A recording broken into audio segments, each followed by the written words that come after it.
Assalamualaikum warahmatullahi wabarakatuh. Perkenalkan, nama saya Riko Adi Prasetyo dari kelas 12 MIPA 5. Di sini saya akan melakukan praktikum osmosis pada kentang. Pertama-tama kita ketahui pengertian osmosis, yaitu adalah sebuah proses dari berpindahnya pelarut dari suatu larutan yang dimana memiliki daya konsentrasi yang cukup rendah ataupun suatu pelarut yang murni dengan melewati berbagai membran semi permeabel. Tujuan percobaan: 1. Membuktikan terjadinya peristiwa osmosis. 2. Memahami efek potensial air yang terdapat pada sel di larutan hipotonis dan hipertonis.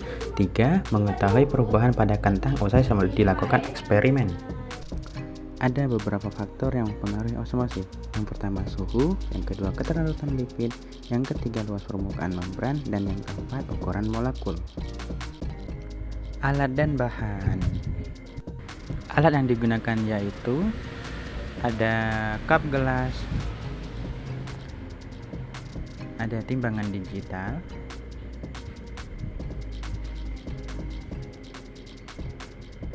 pisau Carter ataupun pisau biasa,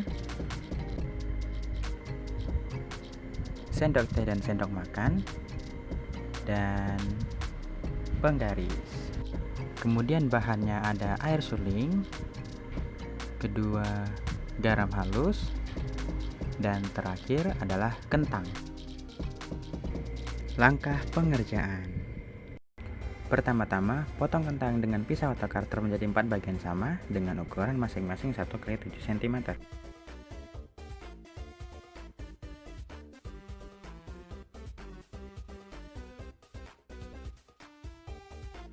Setelah itu, timbang berat awal masing-masing potongan kentang. Kemudian, siapkan cup gelas lalu isi 3 cup gelas dengan air suling dan 1 cup dibiarkan kosong.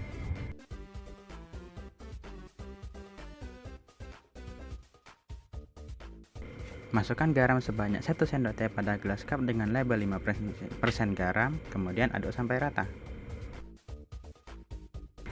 Dan masukkan garam sebanyak 2 sendok makan pada cup dengan label 30% garam, aduk sampai merata.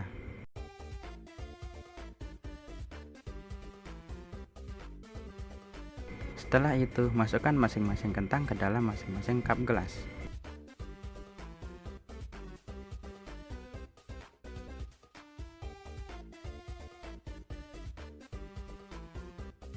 Atur timer atau waktu selama 30 menit dan tunggu sampai timer habis. Setelah 30 menit, keluarkan semua kentang dari masing-masing cup gelas. Terakhir, timbang berat akhir masing-masing kentang tersebut menggunakan timbangan digital dan catat hasil timbangan serta tekstur kentangnya.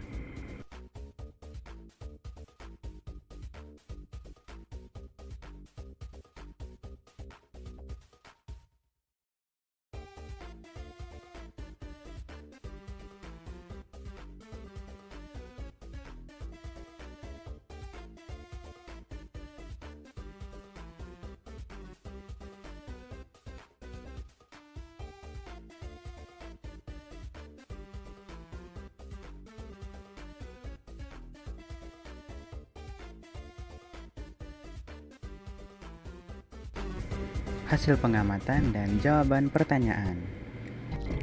Hasil pengamatan dituliskan pada tabel berikut. Nomor 1, perlakuan udara, berat awalnya 7 gram, berat akhirnya 6,65 gram. Tekstur kentangnya sedikit lembek. Nomor 2, perlakuan air suling, berat awalnya 7 gram, berat akhirnya 8,25 gram. Tekstur kentangnya keras.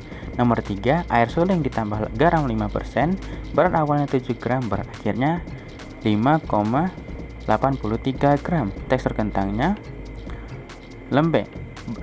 Nomor 4, perlakuan air suling ditambah garam 30%, berat awalnya 7 gram, berat akhirnya 5,59 gram. Tekstur kentangnya sangat lembek.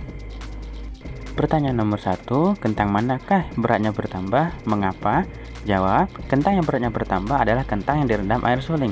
Hal itu dikarenakan konsentrasi air dalam kentang lebih besar daripada air suling, sehingga kentang menyerap air suling tersebut dan membuat kentang itu bertambah beratnya. Jawaban nomor 2, kentang yang manakah beratnya berkurang? Mengapa? Jawab, kentang yang beratnya berkurang adalah kentang pada nomor 1, 3, dan 4. Hal itu dikarenakan pada kentang 1, kentang dibiarkan di udara terbuka dan kondisi kentangnya terbuka atau tidak memiliki kulit luarnya, sehingga air dalam kentang mengalami oksidasi yang disebabkan oleh udara lingkungan dan membuat berat kentang berkurang. Dan pada kentang 3 dan 4, kentang yang direndam dalam air dengan kadar garam 5% dan 30%, kentang akan berkurang beratnya karena konsentrasi air garam lebih tinggi daripada air dalam kentang, sehingga air kentang keluar menuju air garam yang konsentrasinya lebih tinggi. Pertanyaan ketiga, berdasarkan jawaban A dan B, manakah yang mengalami proses osmosis? Jelaskan. Jawab, yang mengalami proses osmosis adalah pada kentang 3 dan 4. Hal ini dikarenakan air garam memiliki konsentrasi yang lebih tinggi daripada air kentang, sehingga air pada sel-sel kentang yang bersifat hipotonik akan bergerak keluar menuju larutan garam yang bersifat hipertonik, sehingga berat kentang menjadi turun, dan itulah proses osmosis. Pertanyaan keempat, apakah yang dimaksud dengan osmosis tersebut? Jawab, yang dimaksud dengan osmosis adalah proses perpindahan molekul air atau zat dari zat yang berkonsentrasi lebih rendah ke dalam atau menuju larutan zat yang berkonsentrasi lebih tinggi melalui membran semi permeabel. Baiklah, sekian mengenai penjelasan osmosis pada video kali ini. Semoga bermanfaat bagi kita di kehidupan sehari-hari. Apabila ada kekurangan dan kesalahan dari saya mohon maaf. Dan terima kasih banyak atas perhatiannya. Saya akhiri, wabillahi taufiq wal hidayah. Wassalamualaikum warahmatullahi wabarakatuh.